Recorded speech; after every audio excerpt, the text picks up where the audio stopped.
Hello friends, എല്ലാവർക്കും നീതൂസ് വ്ലോഗിലേക്ക് സ്വാഗതം. ഞാനിന്നിവിടെ ഉണ്ടാക്കാൻ പോകുന്നത് ഓമനയപ്പമാണ്. ഇത് നമുക്ക് തേങ്ങയില്ലാതെ ബ്രേക്ക്ഫാസ്റ്റിനായിട്ട് ഉണ്ടാക്കാൻ പറ്റുന്ന ഒരു ഈസി ബ്രേക്ക്ഫാസ്റ്റ് റെസിപ്പിയാണ്. എല്ലാവരും കണ്ടു നോക്കണേ.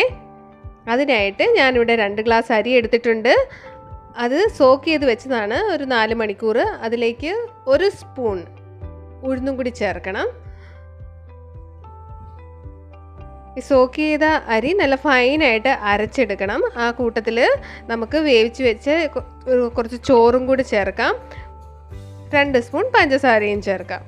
ഇതിനെ നന്നായിട്ട് വെള്ളം ഒഴിച്ച് ഫൈനായിട്ട് അരച്ചെടുക്കാം. ദോശയുടെ ലൂസ് പരുവത്തിൽ അരച്ചെടുക്കണം.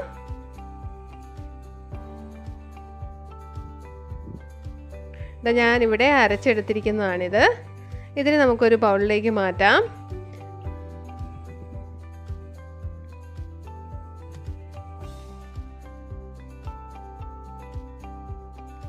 ഈസ്റ്റ് ഇടാം, ഒരു നുള്ള്.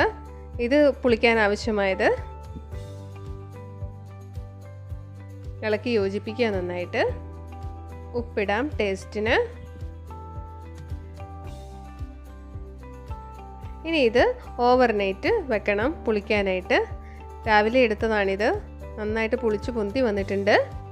അതിന് നന്നായിട്ട് ഇളക്കി യോജിപ്പിച്ചെടുക്കാം. ഇത് ഇച്ചിരി കുറച്ച് ടൈറ്റ് പരുവത്തിലാണ് കേട്ടോ പുളിച്ചതിന് ശേഷം. അതിനെ നമുക്ക് ഇച്ചിരി വെള്ളം ഒഴിച്ച് ലൂസാക്കി എടുക്കണം. വെള്ളം ഒഴിച്ചതിന് ശേഷം 5-10 മിനിറ്റിന് ശേഷം വേണം നമ്മൾ ചുട്ടെടുക്കാനായിട്ട്.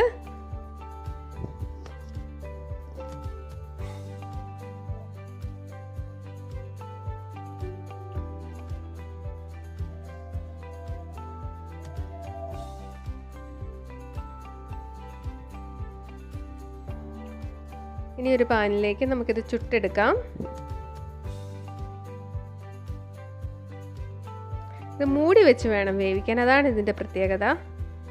മറിച്ചിടത്തില്ല, നമ്മൾ ദോശ പോലെ മറിച്ചിടത്തില്ല. മൂടി വെച്ച് വേവിക്കണം.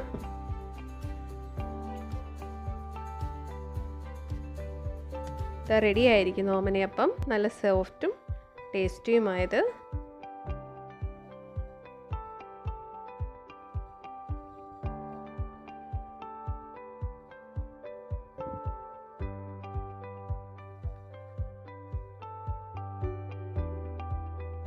നല്ല സോഫ്റ്റാണ്.